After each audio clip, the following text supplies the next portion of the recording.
Bonjour, c'est Trigger pour l'Institut UPCIT. Je viens de tourner une vidéo bonus pour ma formation CNV, une vidéo qui s'appelle l'erreur de Marshall-Rosenberg. C'est une vidéo dans laquelle j'aborde 4 sujets bonus. Numéro 1, l'erreur de Marshall-Rosenberg, selon moi. Numéro 2, quel est le besoin d'un besoin. Numéro 3, le connard intérieur et la salope intérieure. Je vais définir ça et vous montrer à quel point c'est important pour la CNV. Et numéro 4, on m'a demandé est-ce que je pouvais définir la violence. Eh bien, je vous propose justement un extrait.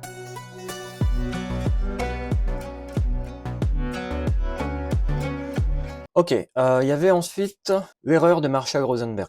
Alors, Marshall-Rosenberg utilisait des marionnettes chacal et girafe. Chacal, c'est quand on est dans la violence, d'accord? Et girafe, c'est quand on est dans son essence, quand on réussit à accueillir la violence de l'autre, avec empathie, et à se connecter à ses aspirations profondes. Pourquoi? Parce que la girafe est l'animal qui a le plus grand cœur.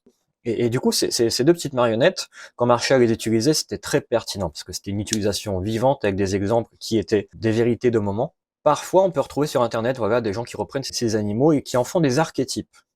Le problème d'un archétype, c'est que malgré toute la bonne volonté, un archétype ne dépasse pas un certain niveau de conscience ou de qualité. Par conséquent, l'archétype de la girafe, qui est censé être un archétype d'essence, ne peut pas être montré comme tel, puisque l'essence, c'est toujours ici, maintenant, avec une personne en particulier, d'accord? Pour caricaturer le truc, voici comment agit le chacal et voici comment agit la girafe. Non, parce que là, on revient dans du faire. Il n'y a pas un fer chacal et un fer girafe.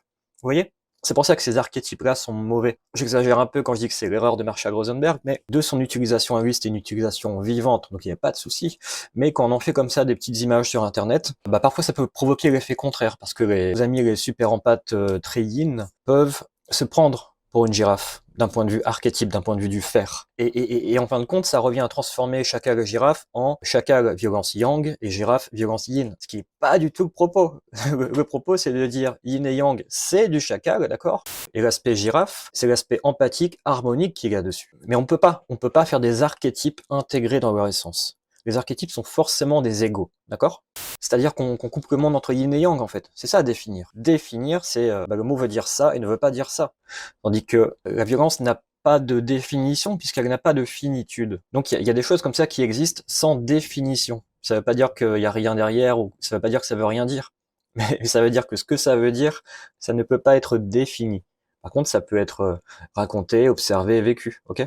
Donc voilà, l'erreur de Marshall-Rosenberg, ou plutôt l'erreur des fans de CNV, ça va être de ramener chacal et girafe à un niveau binaire yin et yang, hein, encore une fois. Si vous utilisez ces archétypes, il n'y a pas de souci. Par contre, faites bien attention à ça, d'avoir une utilisation vivante de la girafe et de ne pas la ramener simplement à je suis la girafe safe space, je suis la girafe du soutien. Non, ça c'est pas de la girafe, c'est du chacal, d'accord?